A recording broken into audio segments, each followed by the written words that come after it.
ప్రపంచంలో దాదాపు 8 అరుదైన వ్యాధులు ప్రజలను పట్టిపీడిస్తున్నాయని అమెరికాలోని ప్రముఖ మిన్నెసోటా యూనివర్సిటీ ప్రొఫెసర్ రామయ్య ముత్యాల అన్నారు. రేర్ డిసీజెస్ పేరుతో పిలుచుకునే ఈ వ్యాధులు భారతదేశంలో సుమారు 9 కోట్ల మంది జన్యుపరంగా సంక్రమించాయని అన్నారు. Rare diseases organise of India CEO president American university of Minnesota professor doctor ముత్యాల రామయ్య అన్నారు. ఖమ్మం నగరంలో మార్చి 3న ఐఎంఏ హాల్లో అరుదైన వ్యాధులపై అవగాహన సదస్సు నిర్వహిస్తున్నట్లు ప్రొఫెసర్ రామయ్య తెలిపారు. రేర్ డిసీజెస్ తో భయంకరమైన సమస్యలు ఉత్పన్నమవుతున్నాయని, 5 ఏళ్లలోపు పిల్లలు మరణిస్తున్నారని తెలిపారు. సరైన అవగాహన ప్రజలకు అవసరమని గుర్తించాలని, లేని ఎడల మరణాల సంఖ్య భయంకరంగా పెరిగే ప్రమాదం ఉందని అంటున్నారు. అమెరికా ప్రొఫెసర్ ముత్యాల రామయ్యతో మా ప్రతినిధి Vanam Nagaiah face to face. Hello, నమస్తే, వెల్కమ్ టు కెరటం న్యూస్. ప్రపంచవ్యాప్తంగా మానవాళి గత కొంతకాలంగా అంతుచిక్కని వ్యాధులతో, రకరకాల వ్యాధులతోటి తలడిదిల్లుతున్న టైంలో, ఇదే నేపథ్యంలో అరుదైన కేసులతో కూడా ప్రజలు బాధపడుతున్నారని చెప్పి ప్రముఖులు ఈ వ్యాధులకు సంబంధించి సర్వే చేస్తున్న అంతర్జాతీయ స్థాయిలో అరుదైన వ్యాధులను గుర్తించి వాటిపై అధ్యయనం చేస్తున్నటువంటి ప్రొఫెసర్ రామయ్య గారు మనతో పాటు ఉన్నారు. వారు ఇండియన్ అయినప్పటికీ అమెరికాలో స్థిరపడ్డారు. వారిని అడిగి తెలుసుకుందాం ప్రస్తుతం ఈ అరుదైన వ్యాధులకు సంబంధించి ఆయన చేస్తున్న రీసెర్చ్కి సంబంధించి. సార్ నమస్తే, చెప్పండి. ప్రపంచవ్యాప్తంగా అరుదైన వ్యాధులు, రేర్ డిసీజెస్ సంబంధించి మీరు దేని మీద మీరు సర్వే చేస్తున్నారు? ప్రధానంగా జబ్బులు ఏ లక్షణాలతో ఎంతమంది ఉన్నారు చెప్పండి ఒకసారి. భారతదేశంలో ఎస్టిమేషన్ ప్రకారం 9 crores ఉన్నారని అనుకుంటున్నాం. ఎగ్జాక్ట్గా అయితే ఎవరికి తెలియదు. దానికి ఎలా కనుక్కోవాలో అనేది కూడా ఒక ప్రాజెక్టుగా మొదలుపెట్టాము. దానికి ఖమ్మంలో ఆశా వర్కర్స్ ద్వారా కరెక్ట్ నెంబర్ తెలుసుకోవాలని ప్రపోజల్ రాస్తే తెలంగాణ హెల్త్ కమిషన్ గారు అప్రూవ్ చేశారు. ఇంకా కంప్లీట్ కాలేదు. అదైతే అదొక చాలా కరెక్ట్ ఇన్ఫర్మేషన్ వస్తుంది. ఆ ఇన్ఫర్మేషన్ తోటి మనం రేర్ డిజీజ్కి డెఫినేషన్ కూడా రావచ్చు. అంతేకాకుండా దాని మీద ఆధారపడిన పాలసీస్ కూడా మనం చేయటానికి అవకాశం ఉంటుందండి. అసలు ప్రపంచంలో ఈ రేర్ డిసీజ్ అంటే ఏంది, ఎలా మనం గుర్తిస్తాము, ఎలా ఉంటుంది, ఆ రోగులు ఎలా మన మధ్యలో ఉన్నారా, ఎట్లుంటారు జబ్బులు? మన దగ్గర ఉన్నారు కానీ చాలా 5% దాకా ఉన్నారు. వాళ్ళు గుర్తించడం అనేది మామూలుగా చూస్తేనే మీకు తెలుస్తుందండి. ఏ జబ్బు అని తెలియకపోవచ్చు. సాధారణంగా చిన్నపిల్లలకి బాగా కనిపిస్తుంది, కొంతమందికి పెద్ద అయిన తర్వాత వస్తుంది. కనుక్కోవటం మనకి డయాగ్నోసిస్ అనేది ఒక పేరు కావాలంటే చాలా టైం పడుతుంది. కానీ మనకి ఇదేదో సామాన్య జబ్బు కాదని తెలియటానికి చాలా పెద్ద విశేషం కాదు. ప్రస్తుతానికి భారతదేశంలో 9 కోట్ల మంది ఉన్నారు. వాటికి నివారణ ఉపాయం ఏంటి, దానికి మందులు ఏంది, దానికి ఎలా? ఒక 5% మాత్రమే మెడిసిన్స్ ఉన్నవి. అవి ఓన్లీ ట్రీట్మెంట్ కానీ క్యూర్ కాదు. అంటే ఇంకా 95% మనకు అసలు దేనికి ఎలాంటి మెడిసిన్స్ లేవు వాటికి. ఒకవేళ కొన్ని జబ్బులకి ఈ మధ్యకాలంలో కొత్త మెడిసిన్స్ వచ్చినాయి. కాకపోతే అవి చాలా ఖరీదవుతుంది, కొన్ని లక్షల్లో అవుతుంది. ఒక్కొక్క పేషెంట్కి ఒక్కొక్క ఇయర్కి అవుతుంది. అది మన భారతదేశంలో అందరికీ కొనాలంటే చాలా కష్టం మన హెల్త్ బడ్జెట్ వల్ల. దానికోసం ఏదైనా ఇంకా మరో రకంగా చేస్తే బాగుంటుంది అనుకుంటున్నాం. ఇంకోటి ఏంటి, మన భారతదేశంలో ఫార్మస్యూటికల్ ఇండస్ట్రీ చాలా ఎక్కువగా ఉంది. అంటే 25% ఆఫ్ డ్రగ్స్ మన దేశం నుంచి బయటికి వెళ్ళిపోతున్నాయి. అలాగే ఈ ఫార్మస్యూటికల్ కంపెనీస్ ఈ ఆర్ఫన్ డ్రగ్స్ కూడా చేస్తే కొంత రిలీఫ్ వస్తుందని మేము అనుకుంటున్నాం. 83 ఏళ్ల వయసులో మీరు అలుపెరగకుండా ఈ యొక్క కార్యక్రమాన్ని చేపడుతున్నారు. ప్రపంచంలో ఇప్పుడు మీరు ఎన్ని దేశాల్లో దీనికి సంబంధించి అవగాహన కల్పించారు? ఎంతవరకు దీన్ని తీసుకుపోయారు ప్రజలు? మేము మా ఆర్గనైజేషన్ నుంచి చాలా దేశాలు వెళ్ళామండి. ఎందుకు వెళ్ళామంటే వాళ్ళు ఏం చేస్తున్నారో తెలుసుకొని అందులో ఏమైనా ఉంటే మనం ఉపయోగించుకునే ఉద్దేశంతో వెళ్తున్నాండి. దాదాపుగా వరల్డ్లో చాలా కంట్రీస్కి వెళ్ళి అక్కడున్న పేషెంట్ ఆర్గనైజేషన్స్ కానీ ప్రభుత్వంతో కానీ మాట్లాడి కనుక్కొని వాళ్ళు ఎలా చేస్తున్నారు, వాళ్ళు మనకంటే ముందుగా ఉన్నారు, వాళ్ళ వల్ల మనం ఏం నేర్చుకుంటాము, అవి మన దేశంలో అసలు చేయడానికి ఉపయోగపడవా అనే ఉద్దేశంతో చేసామండి. చాలా వరకు ఉపయోగపడుతున్నాయి. ఇప్పుడిప్పుడే మన దేశంలో కూడా అవేర్నెస్ వస్తుంది, గవర్నమెంట్ కూడా ఇంట్రెస్ట్ కొంచెంగా తీసుకుంటుంది.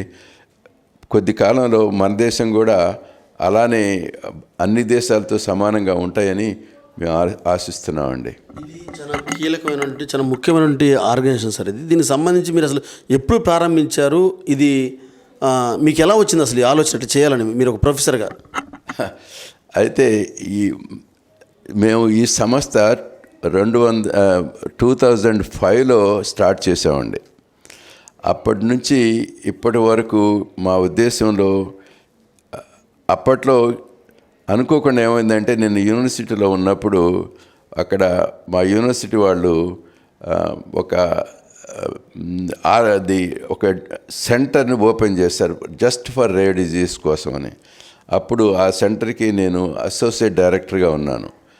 అప్పుడు ఇక్కడ ఉన్న ఈ సెంటర్లో అయితే మనం ఏం చేస్తున్నామో ఇలాంటివి మన ఇండియాలో కూడా చేయొచ్చు అనే ఉద్దేశం ఒకటి. తర్వాత నాకు ఎప్పటి నుంచో ఈ రేర్ డిజీజ్ గురించి ఒక అవగాహన కోసమని ఎప్పుడు దాని గురించి ఆలోచించామని.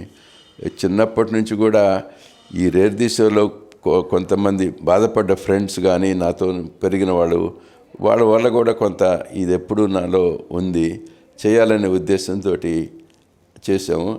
అదృష్టం కొద్దీ నాలాంటి ఆలోచన ఉన్న మిత్రులు దీనికి చాలా సహకరించారు. వాళ్ళకి నేను చాలా కృతజ్ఞతలు చెప్పుకుంటున్నాను. Indian organisation for rare diseases సంబంధించి ప్రధానంగా మీరు చైర్మన్, ప్రెసిడెంట్గా ఉన్నారు.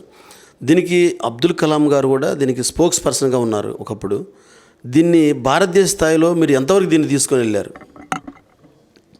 మేము మా లెక్క ప్రకారం అయితే మేము ఇంతవరకు తీసుకొచ్చిన వల్ల చాలా ఉపయోగపడినాయి. ఉదాహరణకి అసలు రేర్ డిజీజ్ అనే పదం ఇంతకుముందు లేదు, ఇప్పుడు వచ్చింది. అట్లాగే గవర్నమెంట్ ఫార్మస్యూటికల్ కంపెనీస్కి ఏదైనా మెడిసిన్స్ కావాలంటే కొన్ని ఇన్సెంటివ్స్ కావాలని అడిగాము, అవి ఇచ్చారు. అట్లాగే క్లినికల్ ట్రయల్స్ కోసమని కొత్త మందులు కనిపెట్టాలంటే క్లినికల్ ట్రయల్స్ చేయాలి, దానికి కూడా గవర్నమెంట్ కొంత అవకాశం ఇచ్చింది. ఇలాగే దాన్ని ఇంకో ప్రతి కంపెనీ కూడా కొంత లాభాల్లో సొసైటీ కోసం స్పెండ్ చేయాల్సిన అవసరం ఉంటుంది. మొదట్లో ఆ స్కీము రేర్ డిజీజ్ కోసం ఇవ్వలేదు. ఇప్పుడు 2 సంవత్సరాల క్రితం ఆ స్కీమ్ కూడా రేర్ డిజీజ్ కోసం స్పెండ్ చేయొచ్చని చెప్పడం వల్ల ఫార్మస్యూటికల్ కంపెనీస్ మాకు వీటికి ఉపయోగపడతాయని అనుకుంటున్నాం. మీరు సొంత జిల్లా పుట్టిన ఈ గడ్డ మీద కూడా ఈ రేర్ డిసీజ్ సంబంధించి కొంత ప్రజలకు అవగాహన కల్పించాలని మీరు తాపత్రయపడుతున్నారు. ప్రధానంగా 3వ తారీఖు నాడు ఒక అవేర్నెస్ ప్రోగ్రామ్ కూడా ఏర్పాటు చేస్తున్నారు. దానికి జిల్లా మంత్రి గారు కూడా వస్తున్నారు. దాని గురించి ఈ ప్రోగ్రామ్ అవేర్నెస్ ప్రోగ్రామ్ గురించి కూడా చెప్పండి. అది ప్రతి సంవత్సరం ప్రపంచంలో అందరూ లాస్ట్ డే ఆఫ్ ఫిబ్రవరిని వరల్డ్ రేర్ డిజీజ్ అని సెలబ్రేట్ చేస్తారు. దాని ముఖ్య ఉద్దేశం ఏంటంటే అది ప్రపంచంలో అందరికీ అవేర్నెస్ కోసమని చేస్తారు. అలాగే మేము ఈ అవేర్నెస్ ఫంక్షను ఈవెంటు గత 5 సంవత్సరాల దాకా హైదరాబాదు, ఢిల్లీ అట్లాంటి పెద్ద పట్టణాల్లో చేసాం. అయితే ఈసారి ఎప్పుడు కూడా ఎవరు కూడా చిన్న డిస్ట్రిక్ట్ లెవెల్లో కానీ ఆ లెవెల్లో ఎవరు చేయలేదు. ఇదే మొట్టమొదటిసారిగా ఇక్కడికి చేయటం జరుగుతుంది. దీనివల్ల మేము అనుకున్నది ఏంటంటే మనం విలేజర్స్కి దగ్గరగా ఉంటున్నాం, విలేజెస్లో కూడా ఇది వ్యాప్తిస్తుంది.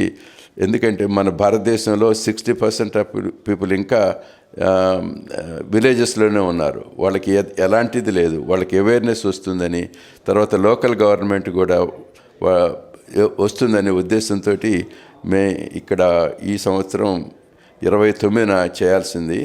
మినిస్టర్ గారి ప్రోగ్రాం వల్ల మేము మార్చ్ 3న చేస్తున్నామండి.